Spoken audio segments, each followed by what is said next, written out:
اعوذ باللہ من الشیطان الرجیم، بسم اللہ الرحمن الرحیم۔ السلام علیکم ناظرین، میں ہوں آپ کا ہوسٹ محمد عقیل اور ہمارے اس چینل میں خوش آمدید۔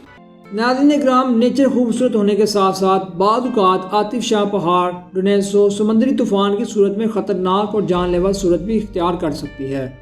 سونامی جیسی قدرتی افواج سے زمین پر کس قدر تباہی مچ سکتی ہے، اس کا اندازہ 2004 کے انڈین ہوئی سونامی زیر زمین 9.1 سے 9.3 شدت کے زلزلے کے بعد پیدا ہوا اور اس نے 2,27,898 لوگوں کی جان لے لی، جبکہ 2011 جاپان میں آنے والے سونامی بھی اسی طرح سے پیدا ہوا جس نے 16,000 لوگوں کی جان لے لی، 7,000 لوگ زخمی ہوئے اور 2,500 لاپتہ ہو گئے، اور اس نے تاریخ کے اندر سونامی کے ذریعے انسانوں کو ہونے والے نقصان کا سب سے زیادہ نقصان کیا، یعنی $300 بلین کا۔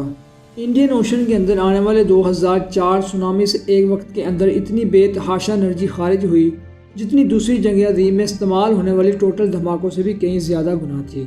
جس کے اندر نیوکلیر بامز بھی شامل ہیں۔ اس قدر شدید انرجی سے 30 میٹر یا 100 فٹ اونچی سمندری لہریں پیدا ہوئیں۔ ریفرنس کے لیے آپ لوگوں کو بتاتا چلوں کہ اگر 17 لوگوں کو ایک دوسرے کے اوپر کھڑا کر دیا جائے تو تقریباً 100 میٹر اونچائی بنتی ہے۔ یہ سمندری لہریں انڈونیشیا، ساؤتھ ایشیا اور افریقہ کی مشرقی سرحد کے قریب پہنچی، جبکہ جاپان کی سونامی کی لہریں 130 فٹ اونچی تھیں، یعنی کہ امریکہ کے اسٹیچو آف لبرٹی سے بھی 5 میٹر اونچی۔ یہ جاپان کی مشرقی حدود سے اٹھتا ہوا 10 کلومیٹر کے ایریا تک پھیل گیا اور اپنے پیچھے ایک ایسا خطرناک منظر چھوڑ گیا جو کہ ہالی ووڈ کی کسی سائی فائی فلم یا غیر حقیقی لگتا ہے۔ دوستو، سونامی کی بہت سی وجوہات ہو سکتی ہیں، مثلاً آتش فشاں پہاڑ کا پھٹنا جو کہ سمندر میں موجود ہوتے ہیں، اس کے علاوہ لینڈ سلائیڈ، ان کے بڑے پتھروں کا پانی کے اندر گرنا جو وقتی طور پر پانی کے اندر ہلچل پیدا کرتے۔ اس قدرتی آفت کو بھی مختلف کیٹیگریز کے اندر بانٹا گینگز اور اس پٹائی کو کہتے ہیں۔ سے 100 کلومیٹر شمال میں ہونے والا حادثہ ہے جب اٹلی کی حکومت ایک بہت بڑے ڈیم کی تعمیر پر کام کر رہی تھی، لیکن مسئلہ یہ تھا کہ یہاں موجود پہاڑ پانی کو روکنے کے لیے ایک اسٹیٹ لوکیشن پر موجود نہیں تھے، جبکہ پانی کا بہاؤ بھی بہت زیادہ تھا اور پہاڑوں کی کٹنگ کے دوران بڑے بڑے پتھر پانی میں گرتے رہے۔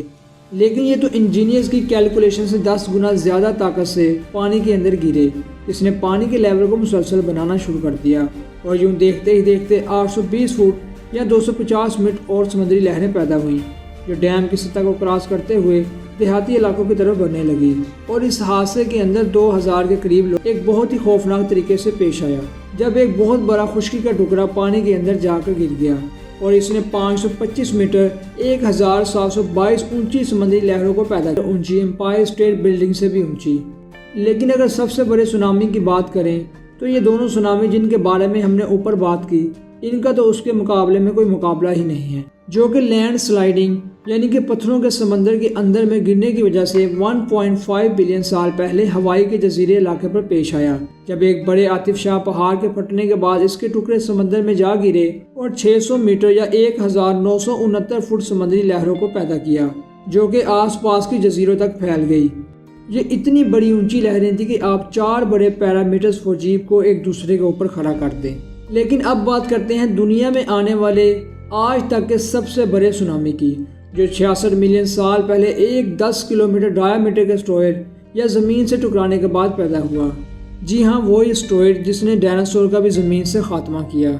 یہ آج کے موجودہ دور کے میکسیکو کے اندر ٹکرایا، جس کے بعد یہاں پر تاریخ کا سب سے اونچا سونامی پیدا ہوا،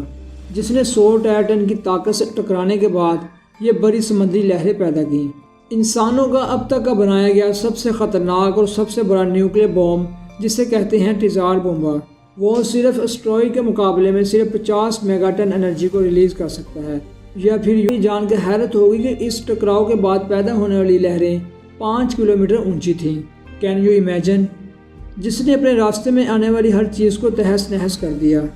کیونکہ ایکچوئل کے اندر یہ لہریں یہاں پر موجود بڑے بڑے پہاڑ سے بھی کئی گنا زیادہ اونچی تھیں۔ لیکن ڈرنے کی بات نہیں ہے، کیونکہ سائنس کے مطابق آج کے دور کے اندر اس طرح کے کسی اسٹریٹ کی زمین سے ٹکرانے کے چانسز کرتے ہیں کہ آپ کو ہماری آج کی یہ ویڈیو پسند آئی ہوگی۔ ویڈیو پسند آنے کی صورت میں ہمارے چینل کو سبسکرائب اور ویڈیو کو لائک ضرور کریں اور پاس ہی موجود بیل آئیکن کو کلک کریں تاکہ آپ کو ہماری ہر نئی آنے والی ویڈیو کا نوٹیفیکیشن ملتا رہے۔ اپنے دوستوں، رشتہ داروں، گرد و نواح کے تمام لوگوں کا بہت خیال رکھیے گا۔ پھر ملتے ہیں ایک اچھی اور نئی ویڈیو کے ساتھ، تب تک کے لیے اللہ حافظ۔